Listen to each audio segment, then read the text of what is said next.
High, good morning everyone. তো আজকে কিছু কথা তোমাদের সাথে একটু শেয়ার করতে চলে এলাম সকাল সকাল।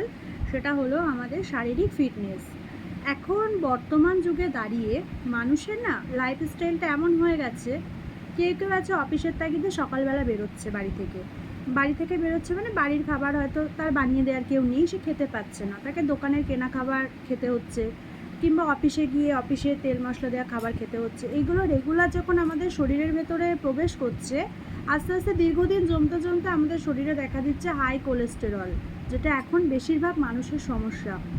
বাচ্চা থেকে বুড়ো অবধি প্রত্যেকটা মানুষ আমরা কোনো না কোনো রোগে এমনভাবে আক্রান্ত হচ্ছি যে টাকাটা আমি ইনকাম করছি নিজের সংসারটাকে ভালো রাখার জন্য, তার থেকে বেশি টাকা আমাদের বেরিয়ে যাচ্ছে ডাক্তারের পেছনে। তো এটার জন্য দায়ী কিন্তু আমরা নিজেরাই, তাই নয় কি? তার কারণ হলো আমরা প্রতিদিন সকাল থেকে রাত পর্যন্ত আমাদের মানে দৈনন্দিন জীবনের সমস্ত কিছুগুলো ঠিকঠাক থাকে না। মানে আমাদের খাবার 8টার সময় খাওয়া উচিত, সেটা খাচ্ছি 11টার সময়, 11টার খাবারটা খাচ্ছি 2টোর সময়। তার ফলে আমাদের শরীরে দেখা দিচ্ছে নানান ধরনের রোগ। আর এই রোগগুলো কিন্তু একদিনের সৃষ্টি হয় না, দীর্ঘদিন আপনি শরীরের ওপর অনিয়ম করতে করতে করতে করতে আস্তে আস্তে কিন্তু এই রোগগুলো শরীরে বাসা বাঁধে, এবং সেটা আস্তে আস্তে ছোট থেকে অনেক বড় আকার ধারণ করে। তো সেই বড় আকার পর্যন্ত যাতে পৌঁছাতে না হয়, আসুন না আমরা নিজেরা একটু সচেতন হই, আমরা নিজেদের লাইফস্টাইলটা ঠিকঠাক করি, নিজেদের স্বাস্থ্যের বিষয়ে একটু খেয়াল রাখি। প্রতিদিন পর্যাপ্ত পরিমাণে এক্সারসাইজ, জল খান, আপনি বাইরের মানে খাবারগুলোকে অ্যাভয়েড করুন, নিজেদের ঘরের তৈরি খাবার খান।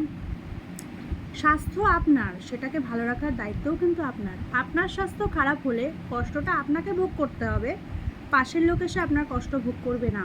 আজকে আপনার শরীরে একটা বিরাট রোগ বাসা বেঁধেছে, আপনাকে কেউ ডক্টরের কাছে নিয়ে গেল একদিন দুদিন, বাট যে সারা জীবন যে কষ্টটা ভোগ করতে হবে সেটা কিন্তু আপনাকেই ভোগ করতে হবে। সুতরাং আমার মনে হয় এগুলো থেকে বাঁচার জন্য আমাদের প্রত্যেকটা মানুষের উচিত নিজেদের লাইফস্টাইল পরিবর্তন করা, প্রতিদিন পর্যাপ্ত পরিমাণে এক্সারসাইজ করা, সঠিক খাবার খাওয়া, সঠিক পরিমাণে খাবার খাওয়া, নিজের বডি চেক আপ করানো, এগুলো অবশ্যই দরকার।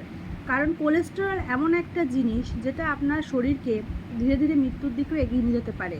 হাই কোলেস্টেরল কিন্তু মানুষের শরীরে হার্ট অ্যাটাকের ঝুঁকিটাকে অনেক বেশি পরিমাণে বাড়িয়ে দেয়।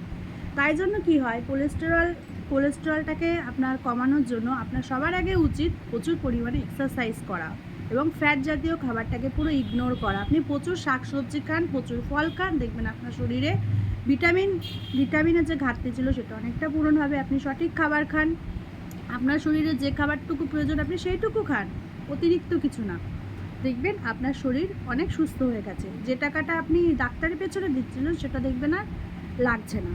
তো যাই হোক, এটুকু আমার বলার ছিল। জানি না আপনাদের কতটা হেল্প করতে পারলাম। আমার যতটুকু মানুষকে ভালো রাখার একজন সুস্থ সচেতন নাগরিক হিসেবে আমি ততটুকুই চেষ্টা করলাম। আপনাদেরও যদি এর থেকে বেশি কিছু জানা থাকে অবশ্যই কিন্তু শেয়ার করবেন, কারণ আমরা প্রত্যেকে সামাজিক জীব। আমাদের প্রত্যেকের উচিত সমাজের সবাইকে নিয়ে চলা, সবাইকে কিছু না কিছু হেল্প করা। ঠিক আছে, এটুকুই আমার বলার ছিল। টাটা।